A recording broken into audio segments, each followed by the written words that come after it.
The laughter echoed through the aircraft hangar as Captain Marcus Webb pointed at the woman mopping the concrete floor. "Hey, cleaning lady," Webb shouted, his voice dripping with contempt. "You see that A-10 Thunderbolt over there? I bet you could fire it up real easy." The young pilots around him burst into raucous laughter, phones already ready to capture this viral moment. Laura Jackson, 45 years old, wearing a faded cleaning uniform, slowly straightened up. Her cold blue eyes showed no fear or anger. She simply nodded quietly. "Yes, sir." Webb grinned widely, thinking he was about to witness a spectacular comedy show. What he didn't know was that in 20 minutes, the roar of 2 TF-34 engines would shake the entire airbase. And when those engines thundered to life, everyone would understand just how wrong they had been about the woman holding a cleaning rag in her hands. The morning sun streamed through the massive hangar doors at Davis-Monthan Air Force Base, casting long shadows across the pristine concrete floor. The scent of jet fuel and hydraulic fluid hung heavy in the air, mixing with the sharp smell of cleaning solvents. Laura had been working here for 3 months now, invisible to most of the flight crews who passed through daily. Her gray cleaning cart, loaded with supplies and equipment, sat parked near the maintenance bay where she had been scrubbing oil stains from the floor. Webb strutted closer, his flight suit crisp and perfectly pressed, his golden wings gleaming on his chest. At 28 years old, he carried himself with the cocky confidence of someone who had never truly been challenged. His crew cut was regulation perfect, and his aviator sunglasses hung from a lanyard around his neck. Behind him, 4 other pilots formed his usual entourage, each one eager to be part of whatever entertainment their leader was cooking up. "Come on, Webb," said Lieutenant Baker, a stocky pilot with a thick Boston accent. "Give the lady a break. She's just trying to do her job." But even as he spoke, Baker was fighting back a smirk, clearly expecting whatever was about to happen to be amusing. Webb waved him off dismissively. "Nah, this is educational. Everyone should know how these birds work, right?" He gestured grandly toward the A-10 Thunderbolt II that sat in the center of the hangar like a sleeping predator. The aircraft's distinctive twin engines and massive GAU-8 Avenger cannon gave it an unmistakable profile. This particular bird, tail number 87-0463, had recently returned from a training exercise and was scheduled for routine maintenance. Laura set down her mop and cleaning supplies with deliberate care, her movements precise and economical. She walked toward the A-10 without hesitation, her worn sneakers silent on the polished concrete. The pilots watched, expecting her to hesitate, to admit she had no idea what she was doing, to provide them with the entertainment they were seeking. "This should be good," muttered Lieutenant Chen, pulling out his phone to record. "She's probably going to ask which end is the front." Technical Sergeant Rodriguez looked up from his maintenance checklist at a nearby workstation. A veteran with 15 years of experience keeping A-10s flying, he had a weathered face and calloused hands that spoke of countless hours turning wrenches and troubleshooting complex systems. "Hey now, that aircraft's got live systems," he called out, genuine concern in his voice. "Ma'am, you might want to step back. These machines aren't toys." Webb spun around, irritated by the interruption. "Relax, Rodriguez. What's the worst that could happen? She pushes a few buttons and nothing works? It's not like she's actually going to get anything started." He turned back to Laura with a condescending smile. "Don't worry about him, sweetheart. You just go ahead and give it your best shot." Laura paused at the nose of the aircraft, running her eyes along its length with what appeared to be casual interest. But Rodriguez, watching more carefully than the others, noticed something unusual about her inspection. Most civilians looked at military aircraft with a mixture of awe and confusion. This woman was examining the A-10 with the systematic attention of someone conducting a pre-flight check. Captain Mills, the flight commander, emerged from the squadron operations office, drawn by the commotion. A serious man in his mid-30s with prematurely gray hair, Mills had a reputation for running a tight ship. He surveyed the scene with growing disapproval. "What's going on here, Webb?" "Just having a little fun, sir," Webb replied, his tone respectful but still carrying an undertone of amusement. "Thought I'd give our cleaning staff some hands-on aerospace education." Mills frowned. "This isn't a playground, Captain. That aircraft represents $12.8 million of taxpayer investment." He looked at Laura, who had begun walking around the A-10's perimeter. "Ma'am, I'm going to have to ask you to step away from the aircraft." But Laura didn't seem to hear him. She was crouched beside the landing gear, examining something that had caught her attention. When she stood, she held up a small metal object. "Safety pin was left in the gear," she said quietly, her voice barely audible across the hangar. Rodriguez's head snapped up from his checklist. "What did you say?" Laura walked over to him, extending the red safety pin. "Main landing gear. Someone forgot to remove it after the last flight." Rodriguez took the pin, examining it closely. His expression grew serious. "Holy cow," he breathed. "You're right. If we tried to retract gear with this in place..." He trailed off, the implications clear. A gear retraction with the safety pin installed could cause serious mechanical damage, potentially grounding the aircraft for weeks. "Lucky guess," Webb said, but his voice carried less conviction than before. Anyone could spot something that obvious. Laura had moved to the A-10's engine intake, peering inside with practiced attention. She circled to the port engine, then the starboard, her examination methodical and thorough. The pilots watched with growing curiosity as she completed what appeared to be a standard foreign object debris check. "Ma'am," Mills called again, his voice sharper now, "I need you to step away from that aircraft immediately." Laura straightened and turned to face the group of officers. "External inspection complete, sir. No foreign object debris detected. Aircraft appears ready for engine start." Her tone was calm, professional, almost military. The hangar fell silent except for the distant hum of ventilation systems and the occasional clank of tools from other work areas. Even Webb seemed momentarily at a loss for words. Baker was the first to recover. "Wait, hold on. Did she just say external inspection complete? Like she actually knows what she's doing?" "Of course not," Webb snapped, but uncertainty had crept into his voice. "She's just repeating phrases she's heard around here, right?" He looked around at his fellow pilots, seeking confirmation that didn't come. Laura had opened one of the access panels on the A-10's fuselage and was examining something inside. Her movements were confident, purposeful. Rodriguez found himself walking over to see what had captured her attention. "Hydraulic fluid levels Ludia on the utility system," Laura observed, pointing to a specific gauge. "Within limits, but should be checked before next flight."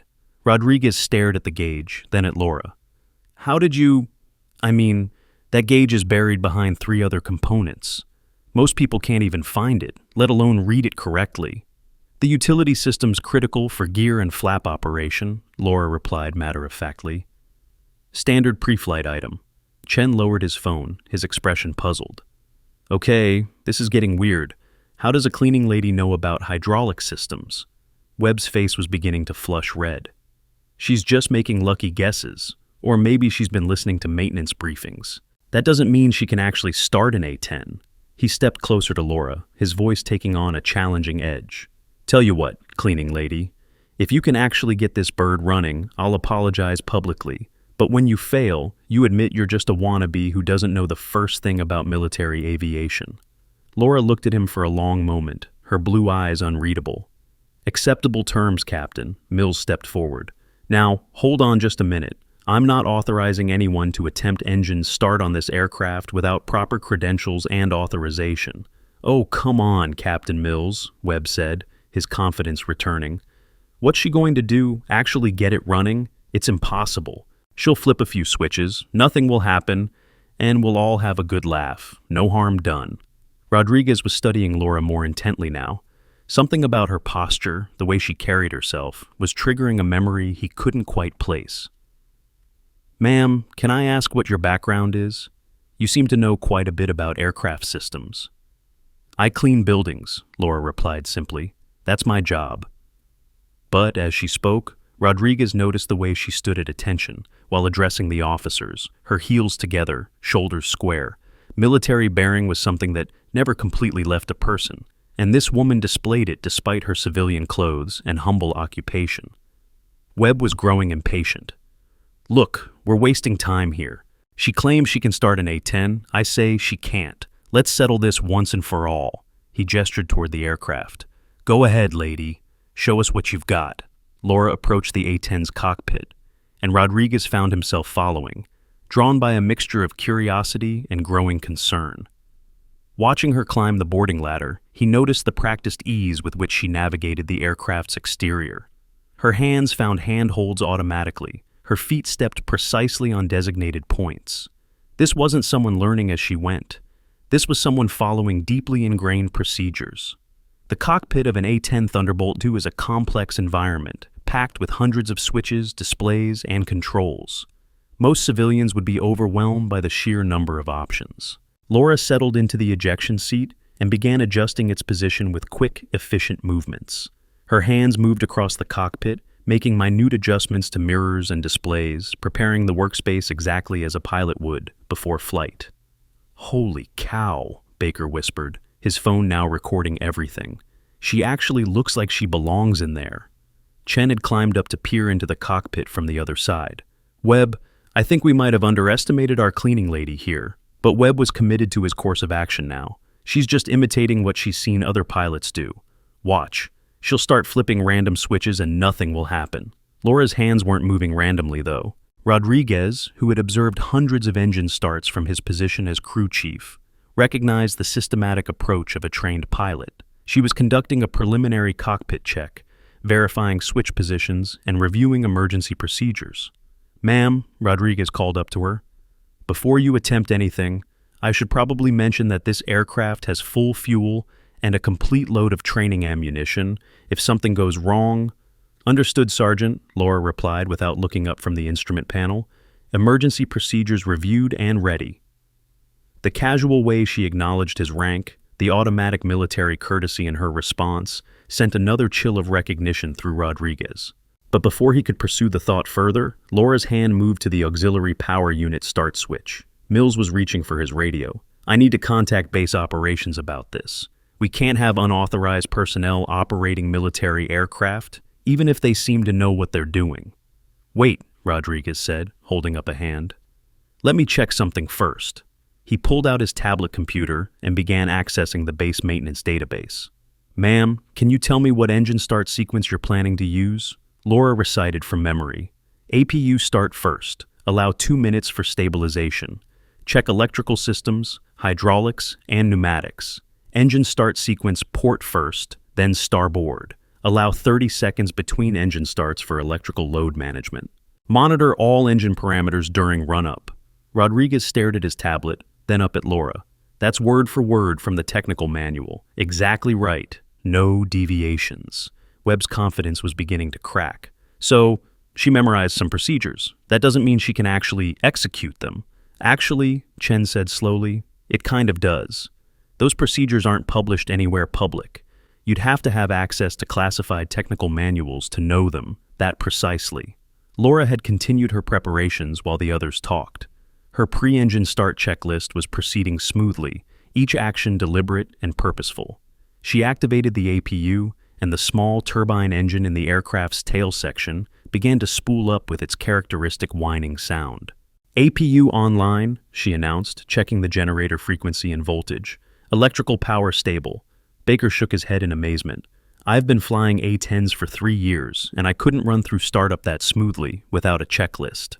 The APU reached stable operation, providing electrical power and pneumatic pressure for the main engines. Laura continued through her checklist, verifying hydraulic pressures, checking flight control responses, and preparing for engine start.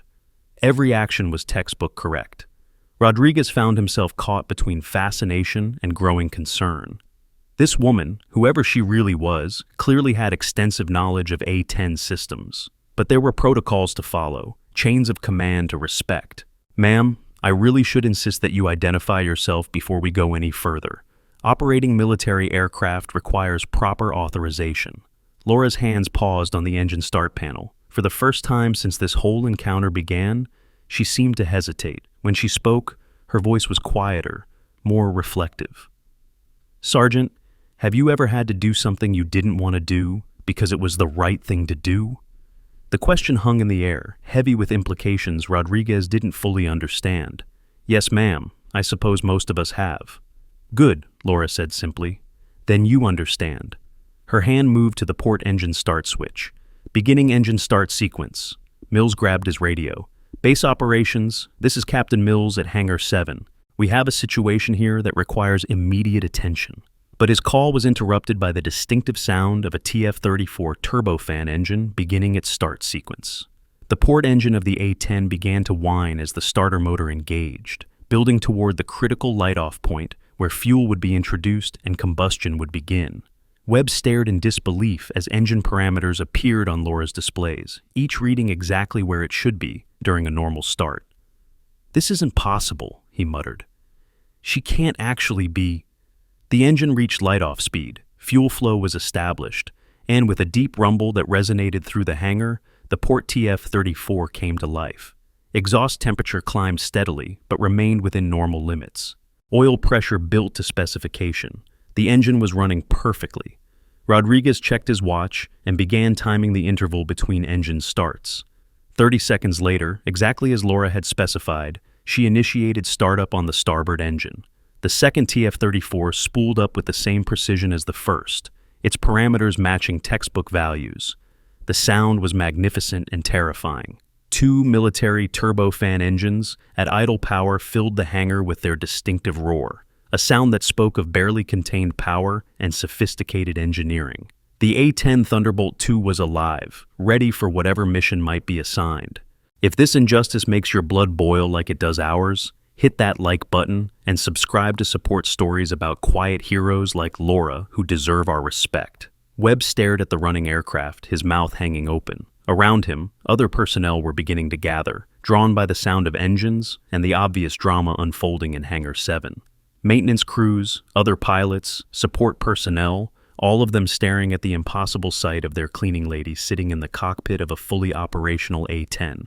Chen was the first to find his voice. "Webb, I think we owe this lady an apology." But Webb wasn't ready to admit defeat yet. "Lucky," he said, though his voice lacked conviction. "Pure luck. Any idiot can follow a checklist if they're careful enough."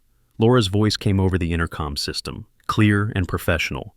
"Ground control, this is Warthog 0463, requesting taxi clearance for maintenance run." The radio response came immediately. 0463, negative taxi clearance. Identify pilot and authorization for this flight. Laura keyed the mic again. "Ground control, pilot identification, and authorization to follow. Request permission to taxi to maintenance run area for engine operational check." Rodriguez was frantically scrolling through database entries on his tablet. Something about Laura's voice, her radio procedure, was triggering stronger and stronger memories. There was a familiarity there that went beyond the past 3 months of watching her clean the hangar. Mills had managed to get through to base operations. "Sir, we have an unauthorized engine start in Hangar 7.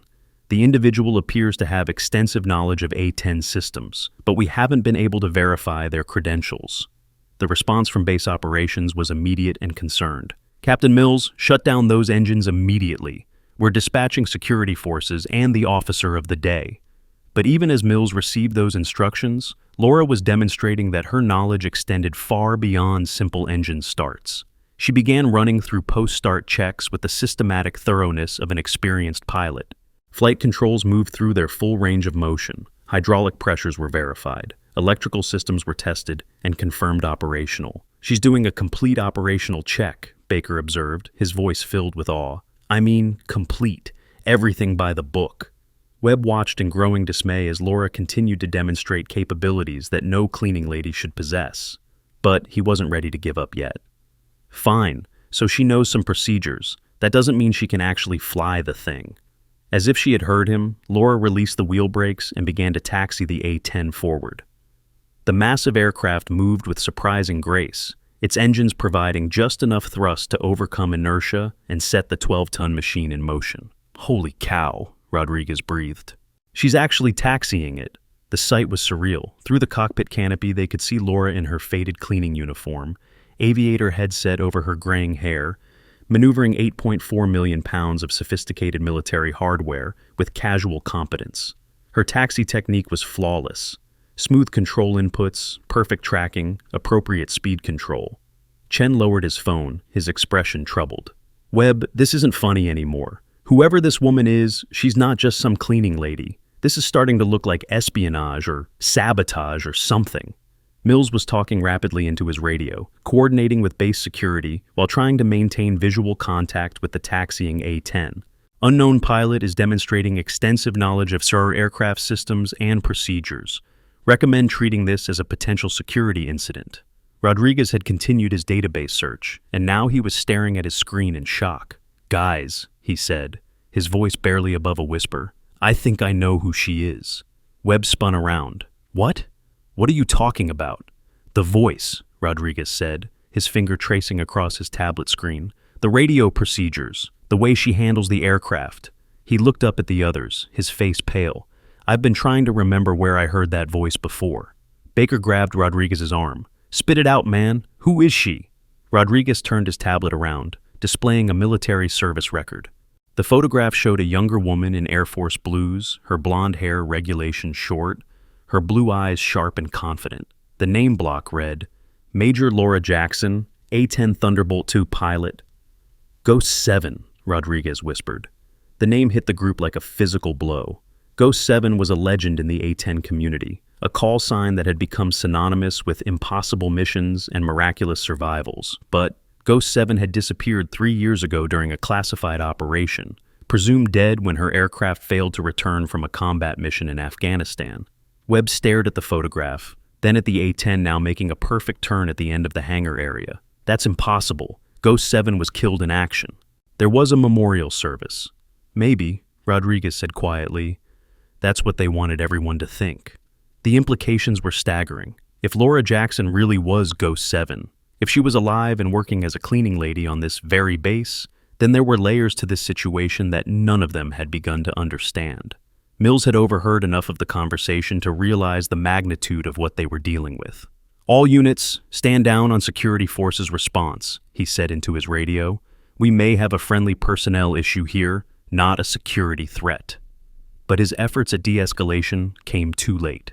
3 Air Force Security Forces vehicles were already racing across the flight line toward their location, their blue lights flashing. Behind them came a black sedan that could only belong to senior command staff. Laura, apparently oblivious to the approaching vehicles, had completed her taxi circuit and was returning to the hangar area. Her engine shutdown procedure was as flawless as everything else she had done, each step executed with textbook precision. The TF-34 engines wound down with gradually decreasing whines, their exhaust temperatures falling steadily until they reached acceptable limits for shutdown. As the engines spooled down to silence, the hangar seemed unnaturally quiet. The small crowd of personnel who had gathered to watch the unprecedented events stood in stunned silence, trying to process what they had witnessed. Laura completed her post-shutdown checklist, secured the cockpit, and began to climb down from the aircraft. Her movements were unhurried, professional, as if nothing unusual had occurred. She had simply started an aircraft, conducted operational checks, and shut it down. Routine procedures, competently executed. Webb watched her descent with a mixture of awe and growing dread. If she really was Ghost 7, if she really was a decorated combat veteran and experienced A-10 pilot, then his behavior over the past months took on an entirely different character. He thought about all the times he had dismissed her, ignored her, treated her as invisible support staff. The sick feeling in his stomach was growing stronger. Rodriguez had continued his research, pulling up mission reports and service records. According to this, Major Jackson had over 800 combat hours in the A-10, 2 distinguished flying crosses, a Purple Heart, air medal with 15 oak leaf clusters. He looked up at the approaching figure of Laura Jackson. She's not just a pilot. She's one of the most decorated A-10 pilots in Air Force history. Baker was recording again, but his phone trembled in his hands. "Webb, we are so screwed." Chen nodded, his face ashen. "If even half of what Rodriguez just read is true, we've been completely disrespecting a genuine war hero for months." Webb said nothing. He couldn't speak. The magnitude of his mistake was beginning to dawn on him, and the implications were overwhelming. Career-ending, potentially. Life-changing, certainly. Laura had reached the ground and was walking calmly toward the group of pilots. Her expression was unreadable, her bearing military straight despite her civilian clothes. When she spoke, her voice carried the quiet authority of someone accustomed to command. "Engines shut down, aircraft secured," she reported. "No discrepancies noted. Aircraft ready for normal operations." The security forces vehicle screeched to a halt outside the hangar, disgorging armed personnel who immediately began establishing a perimeter. The black sedan pulled up behind them, and Colonel Patricia Hayes, the base commander, emerged with purposeful strides. Colonel Hayes was a formidable woman in her late 40s, with steel gray hair and the bearing of someone who had climbed a senior rank through competence and determination. She surveyed the scene, the A-10 with its engines still ticking as they cooled, the gathered crowd of personnel, and the woman in cleaning clothes who stood at the center of it all. "Someone want to explain to me why I have reports of unauthorized aircraft operations in my hangar?" Colonel Hayes demanded. Mills stepped forward. "Ma'am, we have a situation that's somewhat difficult to explain. This civilian employee appears to have extensive knowledge of A-10 systems and procedures." Hayes looked at Laura, studying her face intently. Recognition flickered in her eyes. "Laura Jackson," she said quietly. "Ghost 7. Laura came to attention automatically. "Colonel?" "I should have known," Hayes said, shaking her head. "When the Inspector General told me they were sending someone to investigate safety culture issues at this base, I expected a man in a suit with a clipboard. I didn't expect one of the most decorated A-10 pilots in the Air Force to show up in Janitor's coveralls." The words hit the assembled group like a thunderbolt. Inspector General, investigation. Everything suddenly made sense, and at the same time, everything became infinitely more complicated. Webb felt his knees go weak. An IG investigation meant his career was over. Everything he had done, every casual insult, every dismissive comment, had been observed and documented by a federal investigator. He thought he might actually be sick. Rodriguez was connecting dots in his head, pieces of a puzzle falling into place. "That's why you knew about the safety pin, why you spotted the hydraulic leak. You've been watching, evaluating, documenting everything." Laura nodded. "For the past 3 months. Safety culture, adherence to procedures, treatment of personnel." Her eyes moved to Webb. "Professional behavior and leadership effectiveness." Hayes turned to Mills. "Captain, I'm going to need a complete briefing on everything that happened here today, and I mean everything." Her voice carried the unmistakable tone of command. "Sergeant Rodriguez, prepare a detailed written statement about your observations." "Ma'am," Mills acknowledged, but his voice was strained. "Colonel, we had no idea." "That's rather the point of an undercover investigation, Captain," Hayes replied dryly. "Though I admit, Major Jackson's demonstration today was somewhat outside the scope of her original assignment." Baker found his voice. "Major, I thought she was..." He gestured helplessly at Laura's cleaning uniform. "Major Laura Jackson, retired," Hayes clarified, "recalled to active duty for this special assignment. Her cover as facility maintenance personnel allowed her access to all areas of the base while maintaining operational security." Webb finally managed to speak, his voice barely above a whisper. "How long have you been watching us?" Laura looked at him directly for the first time since this whole encounter began. "Captain Webb, I've been observing your leadership style, your adherence to safety protocols, and your treatment of subordinates since my first day here. 12 weeks, 4 days, and approximately 6 hours. The precision of her answer drove home the thoroughness of her investigation. Webb realized that every careless comment, every safety shortcut, every moment of arrogance had been noted and evaluated by a trained investigator. Chen was staring at his phone. "Oh God, I've been recording this whole thing. This is going to be evidence, isn't it?" "Everything that happened here today will be part of my final report," Laura confirmed, "along with my observations of the past 3 months." Rodriguez had pulled up more service records on his tablet. "Major, according to this, you were involved in Operation Iron Thunder, the rescue mission that saved 200 civilians from Taliban forces." "That's classified information, Sergeant," Laura replied, but her tone was gentle rather than reproving. "Yes, ma'am. Sorry, ma'am." Rodriguez secured his tablet, but his expression remained awed. "It's just... that mission is legendary. They still teach it at the academy as an example of A-10 close air support capability." Hayes interrupted the conversation. "Major Jackson, while I appreciate the thoroughness of your investigation, I believe we need to discuss the parameters of your assignment. Demonstrating A-10 startup procedures wasn't exactly in your mission brief." Laura almost smiled. "No, ma'am. But Captain Webb's challenge provided an excellent opportunity to evaluate emergency response procedures, maintenance oversight protocols, and command decision-making under unexpected circumstances." Webb looked around desperately for any possible escape from the situation. "Colonel, I can explain. This was just meant to be harmless fun. I never intended any disrespect toward a fellow officer." "Captain Webb," Hayes said, her voice carrying ice-cold authority, "at what point during the past 3 months did you make any effort to learn about the background or qualifications of the personnel under your supervision?" The question hung in the air like an accusation. Because the answer was obvious to everyone present, Webb had never made any such effort. He had made assumptions based on appearance and job title, dismissing Laura as irrelevant support staff not worth his attention. Baker stepped forward hesitantly. "Colonel, in Captain Webb's defense, none of us knew—" "Lieutenant Baker," Hayes cut him off sharply, "that's precisely the problem. None of you knew because none of you bothered to find out. You made assumptions about a person's worth based on their job assignment and your preconceived notions about who deserves your respect." Chen lowered his phone completely, the weight of the situation finally sinking in. "Colonel, we all participated. We all watched and laughed. We're all responsible." Hayes nodded grimly. "At least someone here is beginning to understand the gravity of the situation." She turned to Laura. "Major Jackson, I think we need to accelerate the timeline for your final report. This incident has provided more insight into the command climate issues you were sent to investigate than we could have hoped to gather through months of covert observation." Laura reached into her pocket and pulled out a small recording device. "I have audio documentation of everything that transpired here, Colonel. The device has been running continuously during my assignment." Webb felt the blood drain from his face. Everything had been recorded. Every insult, every dismissive comment, every moment of casual disrespect towards someone he had assumed was beneath his notice. The full scope of his professional misconduct was documented in excruciating detail. Rodriguez was shaking his head in amazement.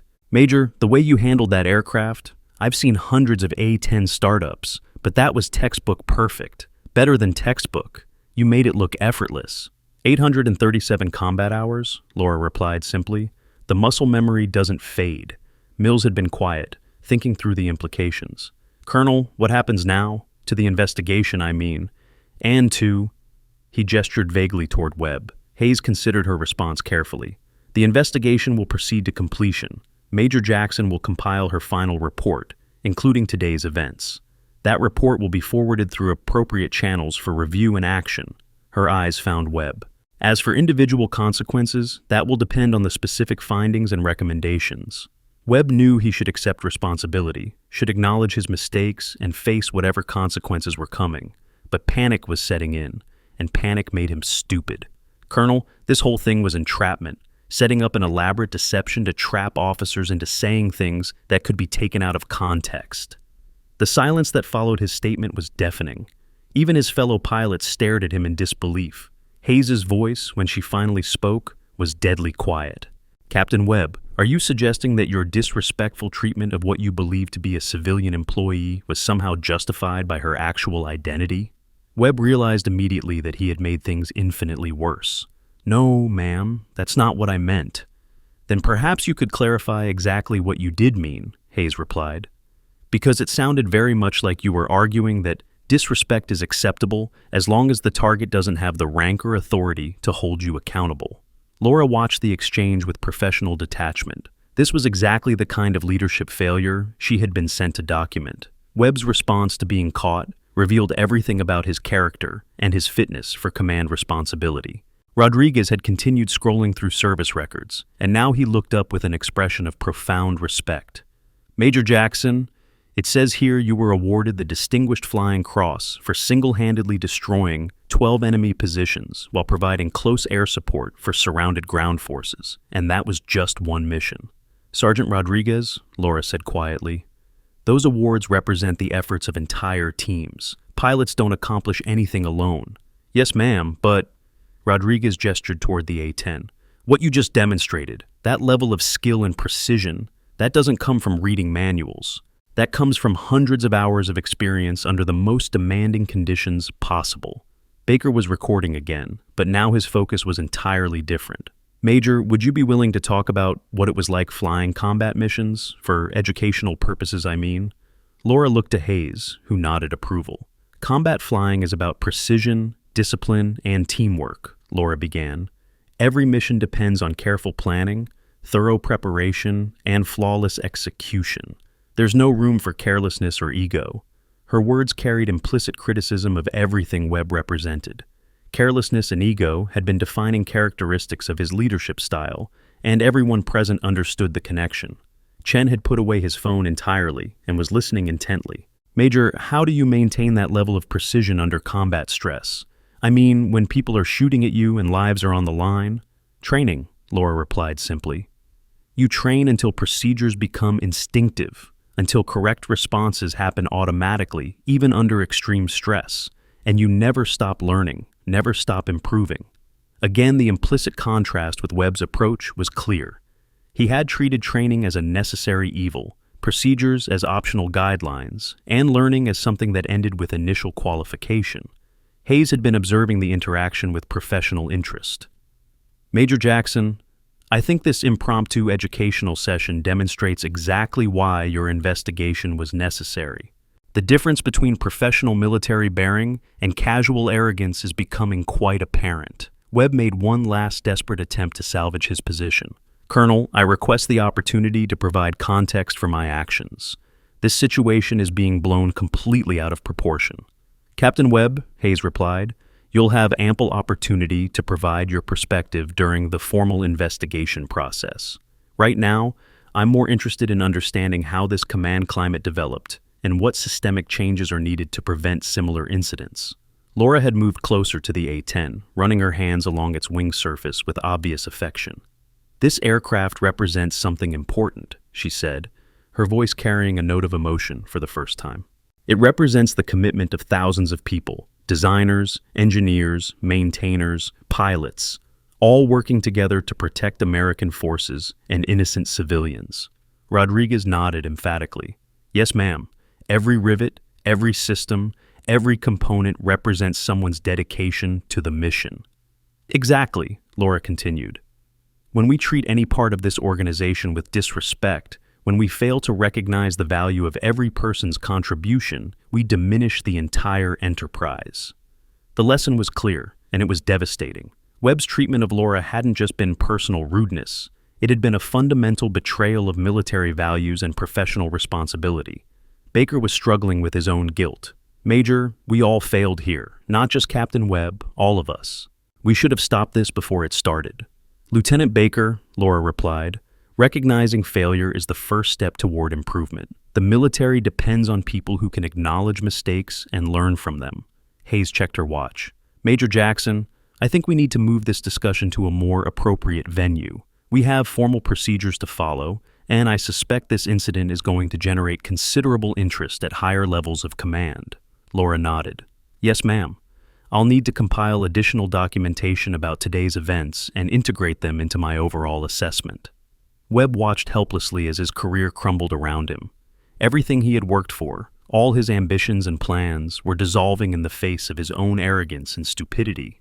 The worst part was that he had no one to blame but himself. Chen approached Laura hesitantly. Major, I know this is probably inappropriate, but could I ask you something about the combat missions? Laura looked to Hayes again, receiving another nod of approval. What would you like to know, Lieutenant?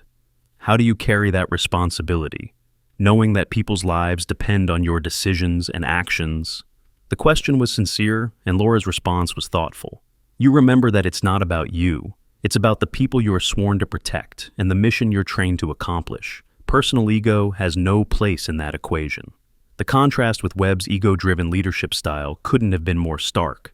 His fellow pilots were beginning to understand just how far their attitudes and behaviors had drifted from professional military standards. Rodriguez had secured his tablet and was preparing to return to his maintenance duties.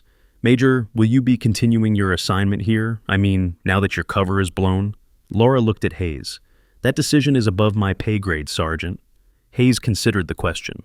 I think Major Jackson's investigation has gathered sufficient data for analysis and recommendations. The events of today have provided a rather comprehensive case study in command climate issues. The implication was clear. Laura's undercover assignment was complete, and the real work, formal investigation, documentation, and corrective action was about to begin. Webb made one final attempt to minimize the damage. Colonel, I want to formally apologize to Major Jackson for my inappropriate behavior. I understand now that my actions were unprofessional and disrespectful. Laura studied him for a moment before responding. Captain Webb, apologies are meaningful when they reflect genuine understanding and commitment to change. Time will tell whether your understanding is genuine or merely convenient. The response was devastating in its quiet professionalism. Laura wasn't rejecting his apology outright. but she was making clear that words alone weren't sufficient to address the depth of his professional failure. Hayes had heard enough. "Gentlemen, I want all of you to report to my office at 0800 tomorrow morning. We're going to have a very thorough discussion about professional behavior, military bearing, and respect for fellow service members." Her tone left no doubt that the discussion would be uncomfortable. Baker spoke for the group. "Yes, ma'am, we'll be there." "Major Jackson," Hayes continued, "I'll need your preliminary report by 1700 hours today. We need to brief higher headquarters on this situation as soon as possible." "Understood, Colonel," Laura replied. "The report will be complete and ready for your review." As the group began to disperse, Rodriguez lingered behind. "Major, can I ask you something personal?" Laura nodded. "Why did you take this assignment? I mean, you could have stayed retired, enjoyed civilian life. Why come back to deal with situations like this?" Laura looked at the A-10 one more time, her expression thoughtful. "Because the military matters, Sergeant. Because the values we're supposed to represent, honor, courage, commitment, they're worth defending, even when that means confronting uncomfortable truths about ourselves." Rodriguez nodded slowly. "Yes, ma'am, I understand." "I hope you do," Laura replied, "because you're going to be part of making things better. All of you are." The hangar was quieting down as personnel returned to their normal duties. The drama was over, but the consequences were just beginning. Webb stood alone, watching Laura walk away, finally understanding the magnitude of what he had lost through his own arrogance and disrespect. Chen approached him hesitantly. "Webb, we need to talk about what happened here, about what we're going to do going forward." Webb nodded numbly. There would be many conversations in the days to come, with investigators, with commanders, with his fellow officers. But the most important conversation would be the one he had with himself, examining how he had become the kind of leader who could treat a decorated war hero with casual disrespect simply because of her job assignment. Baker joined them, his expression serious. "This changes everything, doesn't it? Not just for Webb, but for all of us." "Yeah," Chen agreed. "We can't go back to the way things were, not after this." Webb finally found his voice. "No," he said quietly, "we can't, and we shouldn't." The three pilots stood together in the gradually emptying hangar, each lost in his own thoughts about professionalism, respect, and the heavy responsibility that came with wearing the uniform of the United States Air Force. The easy camaraderie of the past was gone, replaced by the sobering recognition that their behavior had fallen far short of the standards they were sworn to uphold. Outside, Laura Jackson was walking across the flight line toward the base operations building, her cleaning supplies forgotten in the dramatic events of the day. She had a report to write, commanders to brief, and recommendations to make about systemic changes needed to restore proper command climate. But first, she allowed herself a moment of satisfaction. The truth was finally out, and the process of accountability could begin. It would be difficult and uncomfortable for everyone involved, but it was necessary. The military she had devoted her life to defending deserved better than the toxic environment she had documented over the past 3 months. The investigation was far from over. In many ways, it was just beginning. The base operations building buzzed with unusual activity as word spread about the extraordinary events in Hangar 7. Laura Jackson made her way through corridors that had become familiar over the past 3 months. Though now, she walked with the bearing of the retired major she actually was, rather than the humble cleaning lady she had pretended to be. Colonel Hayes had preceded her to the building and was already coordinating with higher headquarters. Through the open door of the commander's office, Laura could hear fragments of a heated phone conversation about investigation protocols, media management, and damage control. "Sir, I understand the sensitivity of the situation," Hayes was saying into her secure phone. "But the investigation was authorized at the highest levels. Major Jackson was operating under direct orders from the Inspector General's office." Laura settled into a small conference room with her laptop and the recording equipment she had carried for the past 12 weeks. The weight of documentation was substantial, hundreds of hours of audio recordings, detailed written observations, photographs of safety violations, and comprehensive analysis of command climate issues throughout the base. As she began organizing her materials, Sergeant Rodriguez appeared in the doorway. "Ma'am, I hope I'm not interrupting. I wanted to ask if you needed any technical assistance with your report." Laura looked up from her computer. That's thoughtful, Sergeant. I could use some help correlating maintenance records with the safety incidents I've observed. Rodriguez entered the room and took a seat across from her. Ma'am, I have to ask, how bad is it? I mean, the investigation findings. Are we talking about individual disciplinary actions or something bigger? Laura considered her response carefully. Sergeant, what I've documented goes beyond individual behavior problems. There are systemic issues with safety culture, leadership accountability, and basic military professionalism that require institutional responses. I was afraid of that, Rodriguez said quietly. I've seen things over the past year that bothered me, but I didn't feel like I could speak up. Captain Webb has a way of making people who raise concerns disappear into undesirable assignments. Laura's fingers paused over her keyboard. Can you document specific instances of that retaliation? Yes, ma'am. Staff Sergeant Chen, different Chen from the pilot, raised questions about maintenance shortcuts last spring. Next thing you know, he's reassigned to night shift inventory duty. Airman Martinez reported a safety violation by one of Webb's friends. She ended up on permanent latrine cleaning detail. Laura was already creating a new file on her laptop. I need you to provide detailed written statements about those incidents, with specific dates and witnesses if possible. Absolutely, ma'am. There are probably 8 or 10 people who could provide similar information if they knew it was safe to come forward. It will be safe, Laura assured him. That's the point of this investigation, to create an environment where people can report problems without fear of retaliation. Rodriguez nodded, but his expression remained troubled. Ma'am, what happens to the good people who got caught up in this mess? I mean, Lieutenant Baker and Lieutenant Chen, the pilot Chen, they're not bad officers. They just got swept along by Webb's toxic leadership style. Laura had been considering the same question. That's part of what my report will address.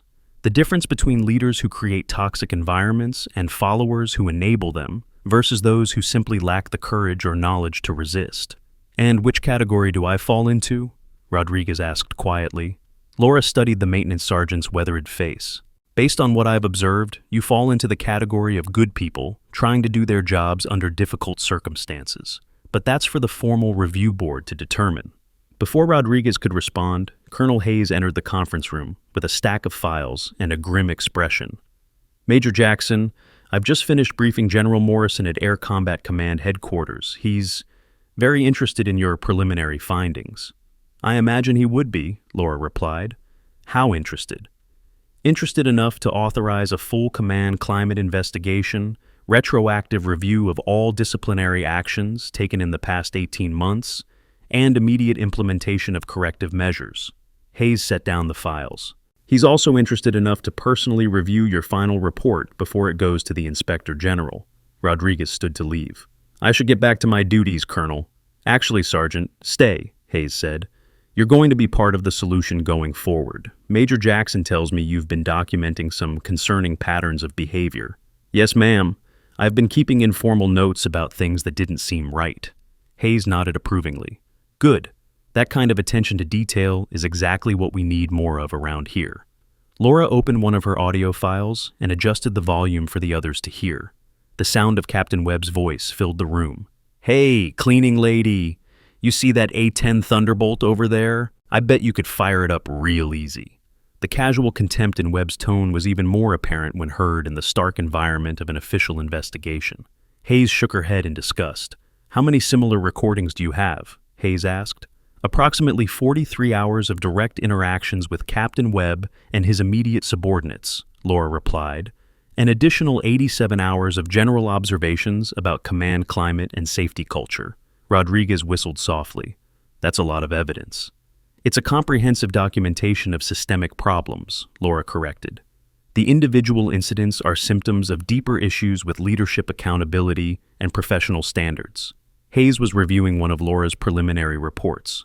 According to this, Captain Webb has been cutting corners on safety protocols for months. Abbreviated briefings, skipped checklist items, pressure on maintenance personnel to overlook discrepancies. That's correct, Laura confirmed. I've documented 17 separate instances of safety protocol violations, 12 examples of inappropriate pressure on subordinates, and numerous examples of unprofessional conduct. And his fellow pilots went along with this behavior? Laura pulled up another audio file. some more than others. Lieutenant Baker showed signs of discomfort with Webb's leadership style, but lacked the courage to challenge it directly. Lieutenant Chen, the pilot, seemed to genuinely admire Webb's cavalier approach. The enlisted personnel were clearly intimidated. Hayes made notes as Laura spoke. What about Captain Mills? As flight commander, he should have been providing oversight. Captain Mills was aware of some problems but failed to take decisive action. He preferred to avoid confrontation rather than address leadership deficiencies. Laura scrolled through her files. I have recordings of 3 separate conversations where Mills acknowledged concerns about Webb's behavior but decided not to pursue formal corrective action. Rodriguez had been listening with growing amazement. Ma'am, you recorded everything? I mean, literally everything? Laura nodded. The recording device was voice-activated and had a 72-hour battery life. I downloaded and archived all audio every evening. Did you catch that detail about the voice-activated recording system? Comment below if you think this level of surveillance was justified, or if you've ever had to document workplace misconduct in your own career. Hayes was now fully engaged with the investigation materials. Major Jackson, based on what you've documented here, we're looking at multiple violations of the Uniform Code of Military Justice, serious safety infractions, and a complete breakdown of command authority. That's my assessment as well, Laura agreed. The question now is how to implement corrective measures without destroying unit morale and operational capability. What do you recommend? Laura had been preparing for this question throughout her assignment. Immediate relief of Captain Webb from flight status and leadership positions. Comprehensive retraining for all pilots on safety protocols and professional behavior. Enhanced oversight from wing-level command. And most importantly, protection for personnel who come forward with information about past incidents. Rodriguez raised his hand tentatively. Ma'am, what about the maintenance side? I mean, we've been pressured to sign off on aircraft that weren't properly inspected. Laura opened another file. I've documented that pattern as well. Pressure from flight crews to expedite maintenance, shortcuts in inspection procedures, intimidation of maintenance personnel who raised concerns. Hayes's expression grew darker. How widespread is this problem? Systemic, Laura replied without hesitation. It involves multiple aircraft, multiple crews, and has been ongoing for at least 18 months based on the records I've reviewed. The magnitude of the investigation was becoming clear. This wasn't just about Captain Webb's inappropriate behavior toward a cleaning lady. This was about fundamental failures of military discipline, safety culture, and leadership accountability that threatened the operational readiness and safety of the entire unit. Hayes stood and walked to the window, staring out at the flight line where A-10 sat in their parking spots, looking peaceful and ready for whatever missions might be assigned. Major Jackson, in your professional opinion, how close did we come to a serious accident or loss of life? Laura considered the question carefully. Based on the safety violations I've documented, I would estimate that a serious incident was not only possible but probable within the next 6 to 12 months. The combination of inadequate maintenance oversight, abbreviated safety procedures, and poor crew coordination creates multiple opportunities for catastrophic failure. Rodriguez nodded grimly. We had 3 hard landings in the past month that probably should have been investigated more thoroughly, but Captain Webb insisted they were just aggressive pilot technique. Hard landings that weren't properly investigated, Hayes repeated, making notes. What else? 2 instances of pilots taking off with incomplete pre-flight inspections, Laura continued. 1 case of an aircraft being cleared for flight with a known hydraulic leak. Multiple examples of crew coordination failures that went unaddressed. The litany of safety failures was staggering. Hayes was beginning to understand why General Morrison had reacted so strongly to the preliminary briefing. The potential for catastrophic loss of aircraft and crew had been very real. A knock on the conference room door interrupted their discussion. Captain Mills entered, his face pale and his bearing noticeably more humble than it had been in the hangar. Colonel Hayes, you requested to see me. Captain Mills, sit down. We need to discuss your role in the command climate issues that Major Jackson has documented. Mills took a seat, his eyes darting nervously between Hayes and Laura. Ma'am, I want to emphasize that I had no knowledge of Major Jackson's true identity or mission. That's not what we're discussing, Hayes replied sharply. We're discussing your knowledge of safety violations, inappropriate behavior by subordinate officers, and your failure to take corrective action. Laura consulted her notes. Captain Mills, do you recall a conversation with Staff Sergeant Martinez on March 15th regarding concerns about maintenance procedures. Mills shifted uncomfortably. I may have spoken with Staff Sergeant Martinez about various issues. Laura played an audio file. Mills's voice filled the room. Martinez, I understand your concerns, but Captain Webb is an experienced pilot. He knows what he's doing. I don't want to create unnecessary friction over minor procedural issues. The recording was damning. Mills had not only been aware of problems, but had actively discouraged subordinates from pursuing legitimate safety concerns. Hayes leaned back in her chair. Captain Mills, explain to me how you justify describing safety violations as minor procedural issues. Mills struggled for a response. Colonel, I was trying to maintain unit cohesion. I thought I could address the issues through informal counseling rather than formal disciplinary action.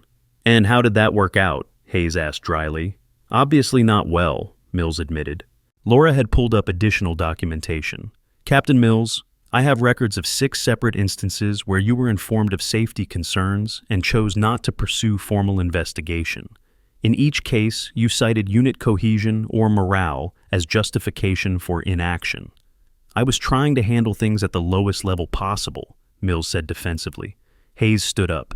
Captain Mills, handling things at the lowest level means correcting problems before they become systemic failures. It doesn't mean ignoring violations of federal regulations and military law. Mills realized that his position was becoming untenable. Colonel, I accept responsibility for my leadership failures. What I don't understand is why this investigation was necessary. Why couldn't these concerns have been brought to my attention through normal channels? Laura answered the question. Captain Mills, they were brought to your attention through normal channels, multiple times. Your consistent response was to discourage further action and protect Captain Webb from consequences. The audio recordings provided undeniable proof of Mills's pattern of enabling Webb's behavior. There was no plausible defense for his failures of leadership and oversight. Hayes checked her watch. Captain Mills, you're relieved of your duties as flight commander effective immediately. Report to Colonel Anderson in personnel for reassignment pending completion of this investigation. Mills stood slowly, the weight of his professional failure evident in his posture. Yes, ma'am. After Mills left, Hayes turned back to Laura and Rodriguez.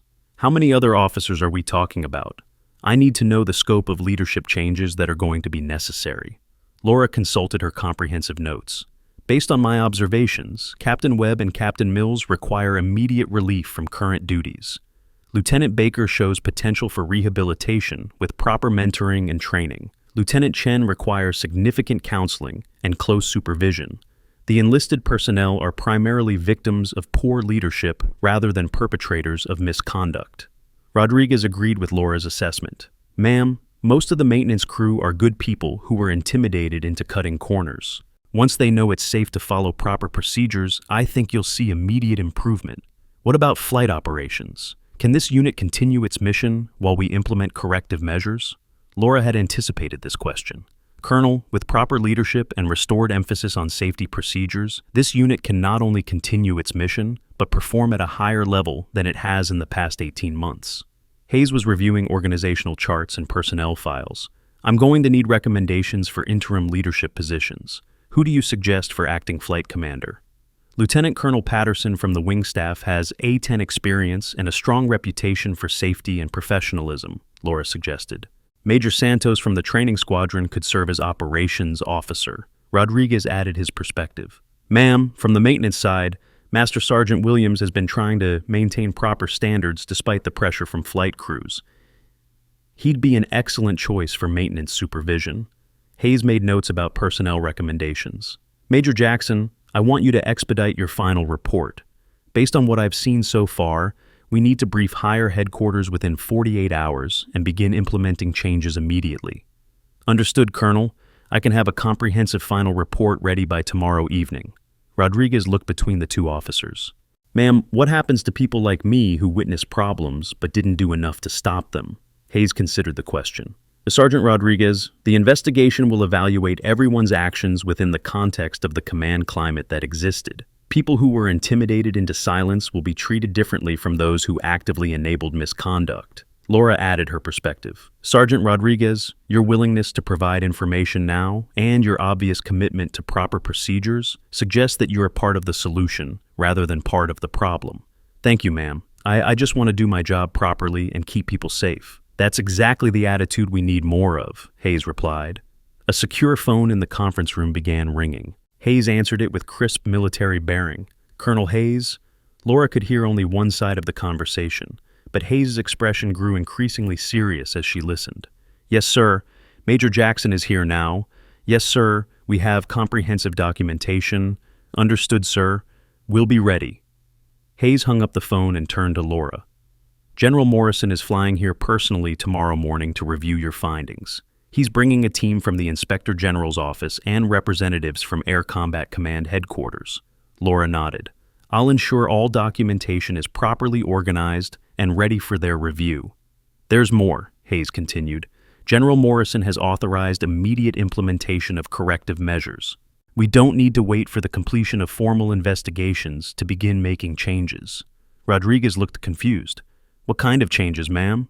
Hayes consulted notes from her phone conversation. Immediate safety stand-down for all flight operations pending comprehensive review of procedures. Mandatory retraining for all pilots and maintenance personnel. Independent oversight of all safety-critical operations. And formal protection for any personnel who come forward with information about past incidents. Laura was impressed by the speed and scope of the response. That's exactly what's needed, Colonel. Swift, decisive action to restore proper military standards. The question now, Hayes said, is implementation. How do we make these changes without destroying unit morale and operational capability? Laura had given considerable thought to this challenge. Colonel, the key is transparency and accountability. People need to understand why changes are necessary, and they need to see that everyone is being held to the same standards. Rodriguez agreed. Ma'am, most of us want to do the right thing. We just need clear guidance and protection from retaliation. Hayes was taking notes as they spoke. Major Jackson, I want you to develop specific recommendations for implementation procedures. How do we communicate these changes to the unit? How do we ensure compliance? How do we measure progress? I'll include those recommendations in my final report, Laura promised. But the most important element is leadership commitment. People need to see that command is serious about these changes and that there will be real consequences for violations. Rodriguez raised another concern. Ma'am, what about the maintenance equipment we've been using? Some of it's been modified or used in ways that might not be strictly in accordance with technical manuals. Laura opened another file on her laptop.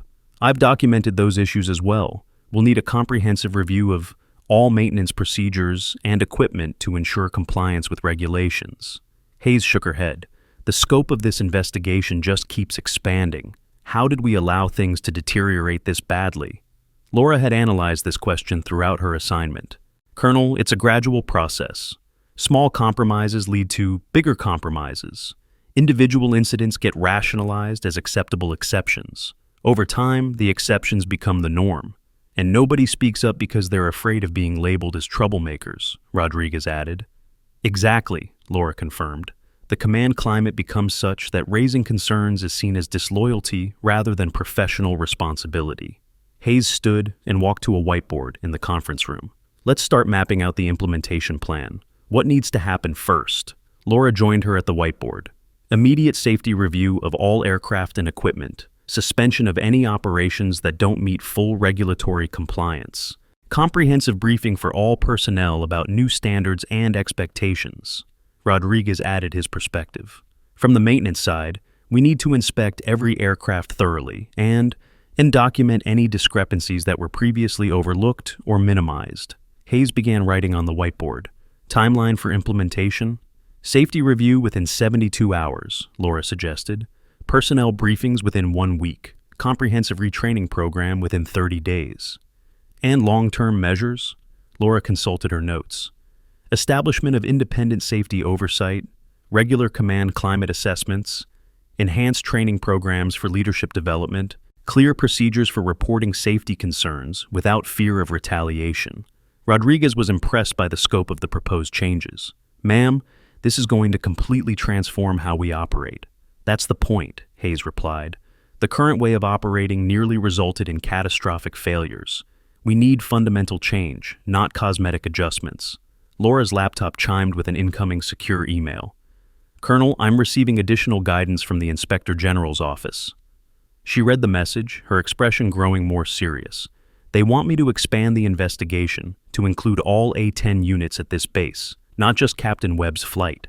Hayes considered the implications. How much additional work are we talking about? Substantial, Laura admitted. But if the problems we've identified are systemic, they may exist in other units as well. Rodriguez looked worried. Ma'am, that could ground the entire A-10 operation here. If that's what's necessary to ensure safety and regulatory compliance, then that's what will happen, Hayes replied firmly.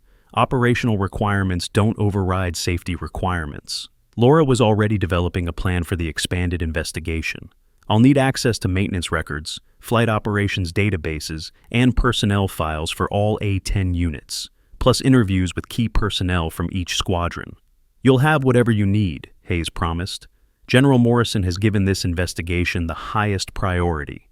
A knock on the door interrupted their planning session. A young airman entered with a message for Colonel Hayes.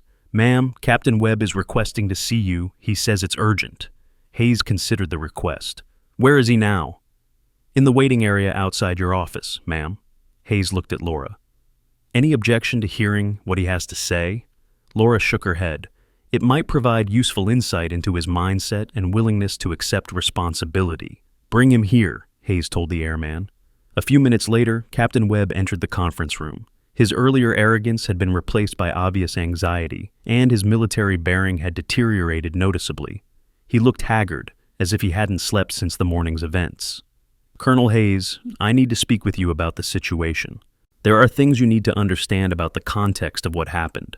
Hayes gestured to a chair. Sit down, Captain Webb. You have 5 minutes. Webb sat, but immediately leaned forward, his words coming in a rush. Colonel, I want to emphasize that I had no knowledge of Major Jackson's true identity or mission.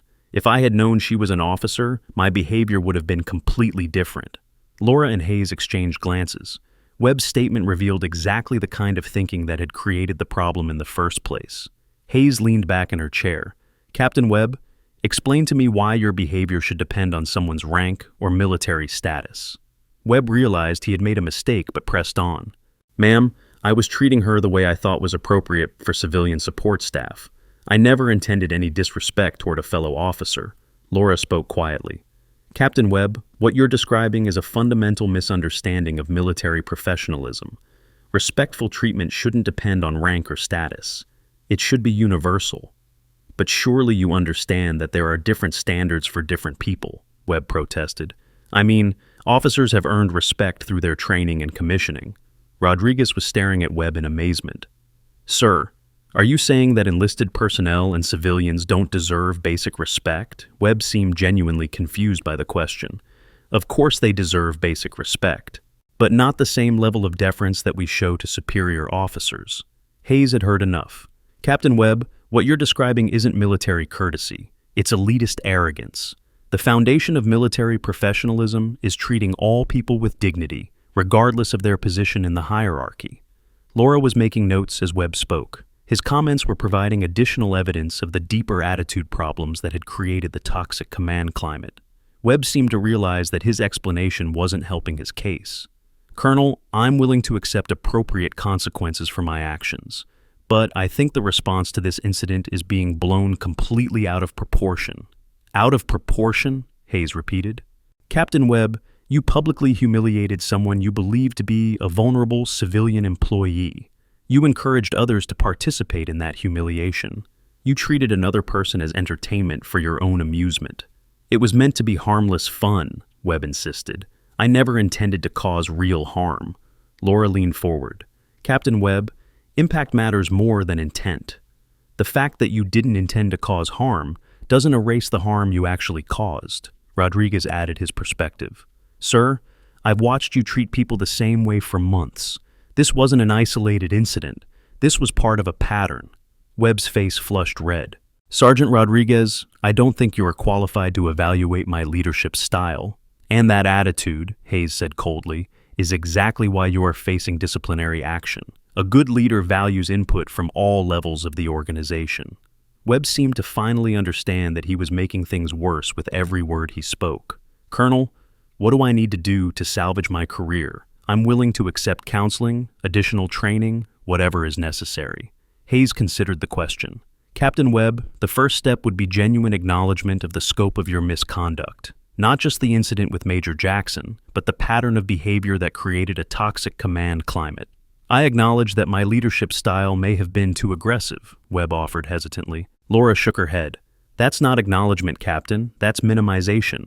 Your behavior wasn't too aggressive. It was unprofessional, disrespectful, and potentially dangerous. Dangerous? Webb looked confused. Rodriguez explained. Sir, when you intimidate maintenance personnel into cutting corners, when you pressure people to overlook safety discrepancies, you create conditions for accidents and equipment failures. Laura pulled up specific examples from her documentation. Captain Webb, do you remember pressuring Staff Sergeant Chen to sign off on an aircraft with a known hydraulic leak? Webb shifted uncomfortably. That was a minor leak that was within acceptable parameters. According to the technical manual, any hydraulic leak requires investigation and repair before flight, Laura replied. There are no acceptable leaks in critical systems. Hayes was watching Webb's responses with professional interest. Captain Webb, do you understand why we can't allow officers to make independent decisions about which safety regulations to follow? I understand that safety is important, Webb said carefully. But I also understand that operational requirements sometimes require flexible interpretation of guidelines. Laura and Hayes exchanged another look. Webb still didn't grasp the fundamental principle that safety regulations weren't suggestions to be interpreted flexibly. Rodriguez tried a different approach. Sir, how would you feel if you knew that your family member was flying in an aircraft that had been cleared by someone who flexibly interpreted safety requirements? The question seemed to give Webb pause. That's different. I was making informed decisions based on experience and judgment. Were you, Laura asked, or were you making convenient decisions based on schedule pressure and a desire to avoid paperwork? Webb had no good answer for that question. Hayes stood up. Captain Webb, I've heard enough to understand your mindset. You're relieved of flight status effective immediately. You'll report to Colonel Anderson for administrative processing and await the results of the formal investigation. Webb's face went pale.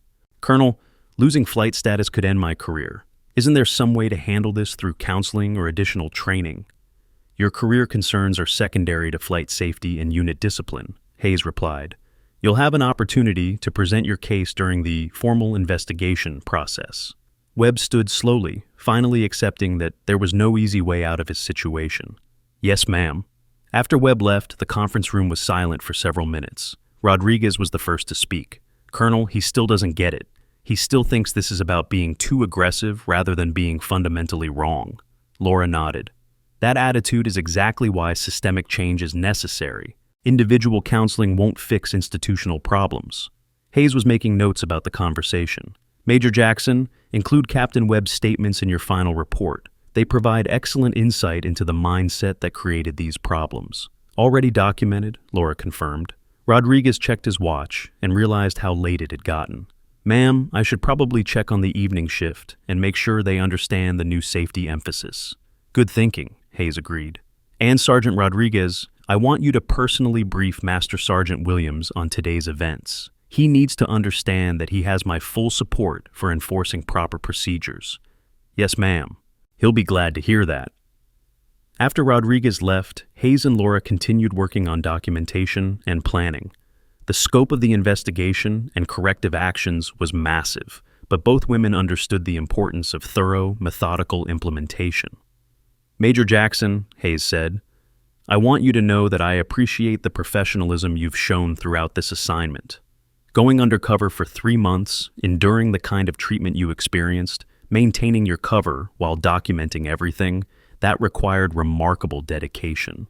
Laura looked up from her laptop. Colonel, I've spent my career defending the values that Captain Webb was violating. Honor, integrity, service before self. Those aren't just words on a wall. They're supposed to guide everything we do. They are now, Hayes promised. At least in this command. Laura's secure phone buzzed with an encrypted message. She read it quickly, her expression growing serious. Colonel, I'm receiving new guidance from the Inspector General's office. What now? Laura read from the message. They're expanding this investigation to include A-10 units at 3 other bases. Preliminary reports suggest that the problems we've identified here may be widespread throughout the A-10 community. Hayes sat down heavily. How widespread are we talking about? Potentially dozens of units, hundreds of aircraft, thousands of personnel. The magnitude of the problem was staggering. What had started as an investigation of one toxic officer had uncovered systemic issues that threatened the safety and effectiveness of an entire aircraft community. Hayes reached for her secure phone. "I need to brief General Morrison on this development immediately." While Hayes made her call, Laura continued organizing her documentation. The investigation that had begun 3 months ago with her assignment as an undercover cleaning lady was evolving into one of the most significant command climate investigations in Air Force history. Rodriguez returned with an expanded inspection device designed to better evaluate the current financial security protocols for aircraft certification systems. The advanced financial risk assessment technology BDITS had proven invaluable for military cost-benefit analysis, helping commands save millions of dollars annually through improved maintenance scheduling and resource allocation. "Ma'am, Master Sergeant Williams wants to meet with you tomorrow morning to discuss maintenance procedures. He says he has information about pressure from other units to expedite inspections." Laura wasn't surprised by this development. "Sergeant Rodriguez, I want you to document everything Master Sergeant Williams tells you. This investigation may be expanding beyond what any of us initially expected." Hayes finished her phone call and rejoined the conversation. "General Morrison is deploying investigative teams to all A-10 bases immediately. This has become a service-wide safety and discipline initiative." Rodriguez looked overwhelmed. "Ma'am, are we talking about grounding the entire A-10 fleet? If that's what it takes to ensure safety and restore proper discipline, then yes," Hayes replied without hesitation. Laura was already developing implementation plans for the expanded investigation. "Colonel, we're going to need additional personnel, expanded authority, and significant resources to handle an investigation of this scope." "You'll have whatever you need," Hayes promised. "General Morrison has declared this a Priority 1 initiative." The evening was growing late, but none of them felt ready to stop working. The momentum of the investigation was building, and each new piece of information revealed additional layers of problems that needed to be addressed. Laura's phone rang with another secure call. "Major Jackson?" The conversation was brief, but Laura's expression grew increasingly serious as she listened. "Understood, sir. Yes, sir, I'll be ready." She hung up and turned to Hayes and Rodriguez. "That was General Morrison. He's arriving at 0600 tomorrow morning with a full investigative team. He wants a comprehensive briefing on all findings by 0700. Hayes checked her watch. "That gives us about 8 hours to finalize everything." "I'll work through the night if necessary," Laura promised. Rodriguez stood up. "Ma'am, I should coordinate with the maintenance team to prepare for the General's visit. Do you need anything else from me tonight? Just make sure that all maintenance records for the past 18 months are available for review," Laura replied. "And Sergeant Rodriguez, thank you for your help today. Your willingness to provide honest information has been crucial." Rodriguez nodded. "Ma'am, I just want to see things done right. We've got good people here who deserve better leadership." After Rodriguez left, Hayes and Laura continued their preparation for the morning briefing. The documentation was extensive: audio recordings, written observations, safety violation reports, personnel statements, and comprehensive analysis of command climate issues. "Major Jackson," Hayes said, "I have to ask, was this assignment as difficult as I imagine it was?" Laura paused in her typing. "Colonel, listening to Captain Webb and his cronies treat people with casual cruelty for 3 months was challenging, but knowing that the documentation would lead to positive change made it worthwhile. How did you maintain your cover? I can't imagine having to act subservient when you're actually a decorated combat veteran." Laura almost smiled. "Colonel, I learned a long time ago that real strength doesn't require constant demonstration. Sometimes the strongest thing you can do is wait for the right moment to act." Hayes was quiet for a moment. "And today was the right moment. Today was the perfect moment." Captain Webb provided a comprehensive demonstration of everything that was wrong with his leadership style in front of multiple witnesses with full audio documentation. "You manipulated the situation. I provided Captain Webb with an opportunity to demonstrate his true character," Laura corrected. "He chose how to respond to that opportunity." Hayes nodded slowly, and his response revealed everything we needed to know, plus everything we needed to document for corrective action. Laura's secure email chimed with another message from higher headquarters. She read it quickly, then looked up at Hayes. "Colonel, They want me to extend my assignment for an additional 6 months to oversee implementation of corrective measures. Hayes brightened. That's excellent news. Your experience and insight will be invaluable for the reform process. There's more, Laura continued reading. They're offering me a promotion to Lieutenant Colonel and assignment as the Air Force's first Director of Command Climate Assessment. Hayes was impressed. That's a significant position. You'd be responsible for preventing these kinds of problems throughout the service. Laura considered the offer. It would mean coming out of retirement permanently and taking on a completely new career field. It would also mean ensuring that future Captain Webbs are identified and corrected before they can create toxic environments, Hayes pointed out. Laura saved her work and leaned back in her chair. Colonel, 3 months ago, I was looking forward to a quiet retirement. Now I'm being offered the chance to help reform military culture at the institutional level. What are you thinking? I'm thinking that the military gave me everything. Training, purpose, the opportunity to serve something bigger than myself. Maybe it's time for me to give something back. Hayes smiled. I think the Air Force would be lucky to have you in that role. Laura made a note to respond positively to the assignment offer. I'll accept the position. Someone needs to ensure that the changes we're implementing here become permanent fixtures throughout the service. And someone needs to make sure that people like Sergeant Rodriguez and Master Sergeant Williams are protected and supported when they do the right thing, Hayes added. Exactly. Colonel Hayes accessed the specialized legal training portal on her laptop, utilizing the comprehensive online education system that had become essential for modern military officers. The professional development platform provided instant access to updated regulations, case studies, and certification programs that helped commanders stay current with evolving military justice requirements. The two women continued working through the night, preparing documentation and briefing materials for General Morrison's visit. The investigation that had begun as a simple command climate assessment had evolved into a comprehensive reform initiative with implications for the entire Air Force. As dawn approached, Laura felt a sense of satisfaction that she hadn't experienced since her combat flying days. She was once again serving a mission that mattered, protecting people who couldn't protect themselves, and working to ensure that the military's values were more than just words on a wall. General Morrison arrived precisely at 0600 with a team of investigators, safety experts, and senior officers from Air Combat Command Headquarters. Colonel Hayes and Laura met them at base operations, with comprehensive briefing materials and detailed implementation plans. The briefing took 3 hours. General Morrison listened intently as Laura presented her findings, asked pointed questions about specific incidents, and reviewed the audio documentation that provided undeniable evidence of systemic problems. When the briefing concluded, General Morrison stood and addressed the assembled team. Ladies and gentlemen, what we've heard this morning represents both a failure and an opportunity, a failure of leadership that allowed toxic behavior to flourish unchecked, an opportunity to demonstrate that the Air Force takes its values seriously and will act decisively to correct problems. He turned to Laura.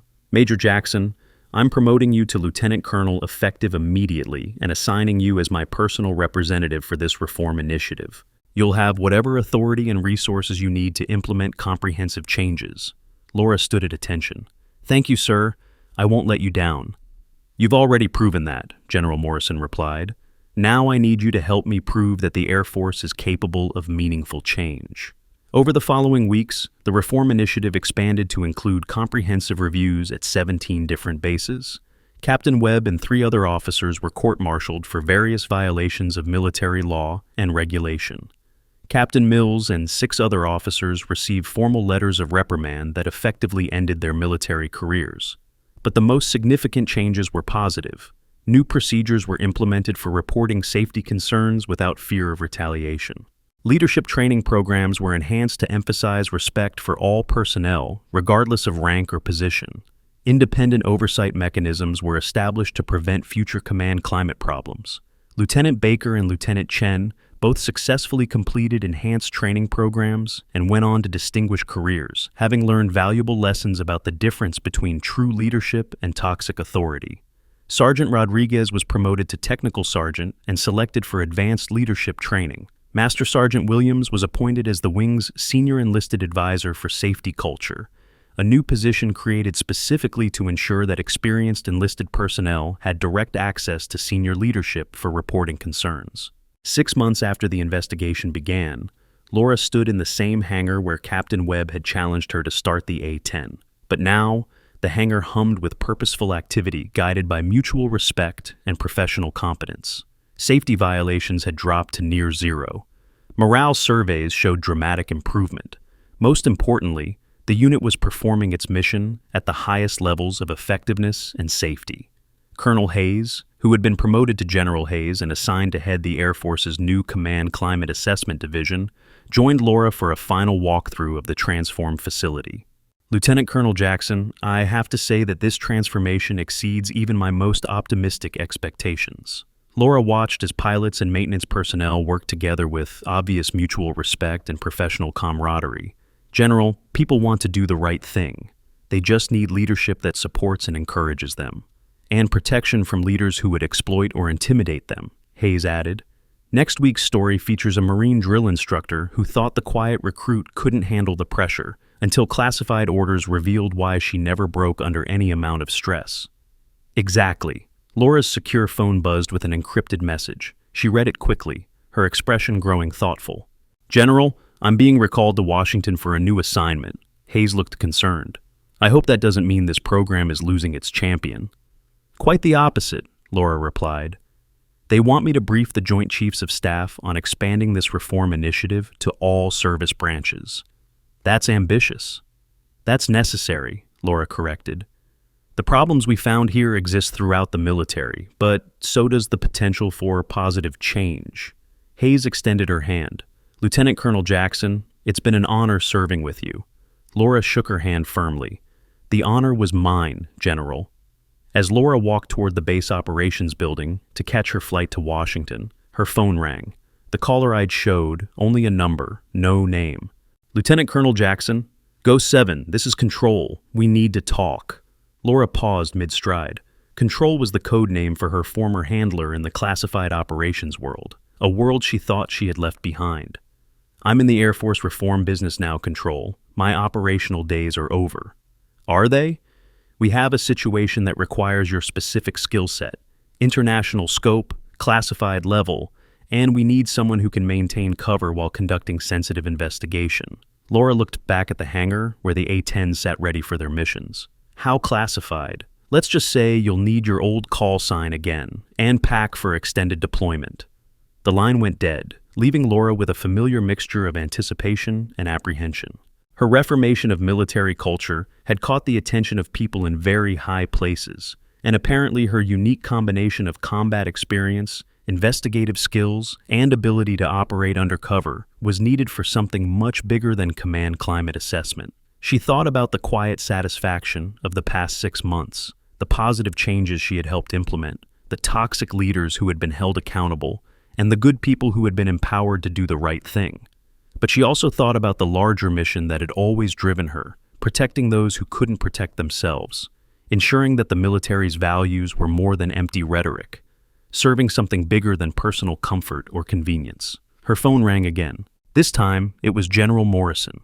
Lieutenant Colonel Jackson, I've just received a very interesting call from some people who technically outrank me. They seem to think you're needed for a special assignment. Yes, sir. I've been contacted. I want you to know that whatever this assignment involves, you have my full support. The work you've done here has been exceptional, and I suspect your talents are needed for something equally important. Thank you, sir. But Jackson, Ghost 7, whoever they need you to be, remember that you've got people here who respect what you've accomplished and will support whatever comes next. Understood, sir.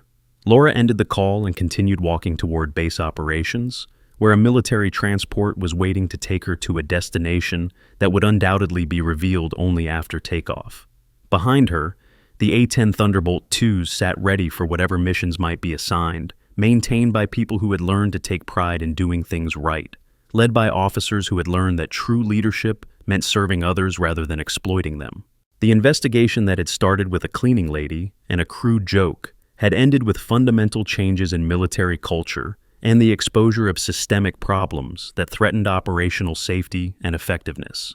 But for Lieutenant Colonel Laura Jackson, Ghost 7, it was also a beginning. The skills that had made her an exceptional combat pilot, a successful undercover investigator, and an effective agent of institutional change were apparently needed for a new mission, one that would once again require her to become someone else, to endure whatever challenges were necessary, and to serve the larger purpose that had always defined her life. As the transport aircraft lifted off from Davis-Monthan Air Force Base, Laura looked down at the facility that had been transformed from a center of toxic leadership to a model of professional military culture. The changes would be permanent, institutionalized through new procedures and ongoing oversight.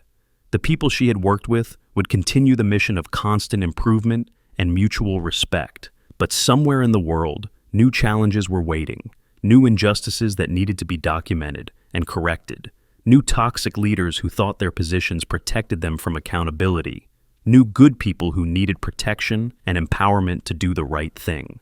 Laura Jackson had found her calling once again. Not as Ghost 7 the combat pilot, not as the decorated war hero, not even as the undercover investigator, but as someone who understood that real strength came from serving others, that true leadership meant empowering people rather than exploiting them, and that the most important battles were often fought not with weapons, but with courage, persistence, and an unshakable commitment to doing what was right. As she settled into the uncomfortable canvas seat of the military transport, Laura allowed her mind to drift back over the past 6 months. The transformation had been remarkable, not just in the unit she had helped reform, but in her own understanding of what it meant to serve. When she had first accepted the undercover assignment, she had viewed it as a final duty before permanent retirement, one last mission to close out a distinguished career. Instead, it had become a revelation about the true nature of leadership and the responsibility that came with experience and knowledge. Watching Captain Webb's toxic influence poison an entire unit had been painful, but witnessing the rapid transformation once proper leadership was restored had been profoundly inspiring. People truly did want to do the right thing when given the opportunity and protection to do so. Laura thought about Sergeant Rodriguez, whose quiet competence and moral courage had made him an invaluable ally throughout the investigation. He represented the backbone of the military, experienced professionals who understood their responsibilities and took pride in excellence.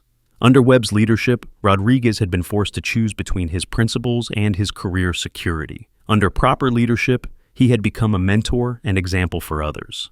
The transformation of Lieutenant Baker had been equally remarkable.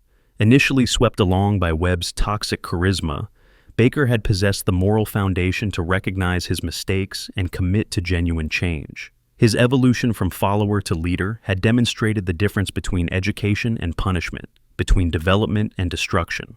Laura suspected that Baker would go on to become exactly the kind of officer the Air Force needed, someone who had learned from failure and emerged stronger.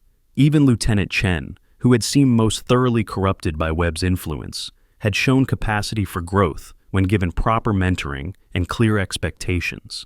The key had been patient instruction rather than harsh punishment, consistent standards rather than arbitrary rules, and most importantly, leaders who modeled the behavior they expected from others. Laura reflected on the hundreds of conversations she had overheard during her 3 months as a cleaning lady. Personnel who had been afraid to speak up, who had compromised their standards under pressure, who had gradually accepted declining expectations as normal. The transformation had been swift once they understood that doing the right thing would be supported rather than punished. Master Sergeant Williams had perhaps undergone the most dramatic change of all. A dedicated professional who had been slowly worn down by constant pressure to cut corners and overlook problems, he had emerged as a powerful advocate for safety and excellence, once given the authority and support to enforce proper standards. His promotion to senior enlisted advisor had sent a clear message throughout the wing that experience and integrity were valued over political maneuvering and expedient compliance. The aircraft encountered mild turbulence, and Laura shifted in her seat, her thoughts turning to the broader implications of what they had accomplished. The reform initiative had already spread to 17 bases, with more being added each month. The cultural changes they had implemented were becoming institutionalized through new procedures, enhanced training, and most importantly, a generation of leaders who had seen firsthand the difference between toxic and healthy command climates. General Hayes had been instrumental in ensuring that the reforms would outlast any individual leader or temporary policy shift. By embedding the changes into formal regulations and creating permanent oversight mechanisms, She had made it much more difficult for future web-style leaders to recreate toxic environments. The system was learning to protect itself from corruption. Laura considered the personal cost of her assignment. 3 months of enduring casual cruelty, dismissive treatment, and daily humiliation had taken an emotional toll that she was only beginning to acknowledge. There had been moments when maintaining her cover required her to accept treatment that violated every principle she had lived by as an officer and leader. But that temporary sacrifice had enabled permanent positive change for hundreds of people. The secure phone in her pocket buzzed with another encrypted message. Laura read it carefully, noting additional details about her new assignment. The scope was indeed international, involving military organizations from several allied nations. The problems they had identified in the U.S. Air Force apparently existed in military cultures worldwide, and there was growing recognition that reform efforts needed to be coordinated across national boundaries. Laura thought about the call from control and what it might mean for her future. Returning to the classified operations world would require her to once again assume false identities, endure difficult conditions, and work in isolation from normal support systems. But it would also provide the opportunity to address injustice and corruption on a scale that could affect thousands of military personnel across multiple nations. She reflected on the evolution of her own identity over the course of her career. From young pilot eager to prove herself in combat, to experienced officer focused on mission accomplishment, to undercover investigator willing to sacrifice personal dignity for institutional reform. Each phase had required different skills and different sacrifices, but all had been united by the common thread of service to something larger than personal ambition. The aircraft's engines changed pitch as they began their descent toward an intermediate stop. Laura looked out the small window at the landscape below, thinking about the people who lived in those houses and worked in those buildings. Somewhere among them were future military recruits who would depend on the reforms she had helped implement to ensure they served in organizations that valued their contributions and protected their welfare. The memory of her final conversation with Rodriguez came back to her. He had asked whether the investigation had been worth the personal cost, whether enduring months of disrespect had been justified by the eventual outcome. Laura had told him that individual sacrifice was meaningful only when it served a larger purpose, when it protected others or prevented greater harm. Now, flying toward an unknown destination and another challenging assignment, Laura felt the truth of that statement more deeply than ever. The military had given her everything: training, purpose, the opportunity to serve her country and protect others, the chance to give something back, to use her unique combination of skills and experience to prevent future injustices, was not just an opportunity, but an obligation. Laura thought about the young airmen and soldiers who were just beginning their careers, who would serve under leaders shaped by the reforms she had helped implement. They would never know her name or understand the connection between their positive experiences and the sacrifices made by someone they would never meet. That anonymity was part of the mission, part of what made the service meaningful. The aircraft banked toward the east, carrying her toward whatever new mission awaited. Behind her, the A-10 Thunderbolt IIs continued their vigilant watch, ready to respond to threats and protect those who needed protection. The hangars that had once echoed with toxic laughter and casual cruelty now hummed with the productive energy of professionals who took pride in excellence and mutual respect. Ahead lay uncertainty, challenge, and the opportunity to once again make a difference in ways that would never be publicly acknowledged, but would matter to the people whose lives would be touched by her service. The transformation she had witnessed over the past 6 months had proven that change was possible, that toxic cultures could be reformed, and that individual actions could have far-reaching positive consequences. Lieutenant Colonel Laura Jackson closed her eyes and allowed herself to rest during the flight, knowing that whatever came next would require every ounce of skill, experience, and determination she had developed over a career dedicated to serving something bigger than herself. The quiet woman who had endured 3 months of casual cruelty and disrespect was ready to become whoever she needed to be for the next mission. The engines of the transport aircraft hummed steadily as they carried her toward a new chapter in a life dedicated to justice, accountability, and the protection of those who served their country with honor. The transformation was complete, but the mission continued. The stories end here, but the journey continues. Many new episodes are waiting for you. And if you enjoy, Please take a moment to like, subscribe to our EV Story channel and turn on the bell. See you in the next story.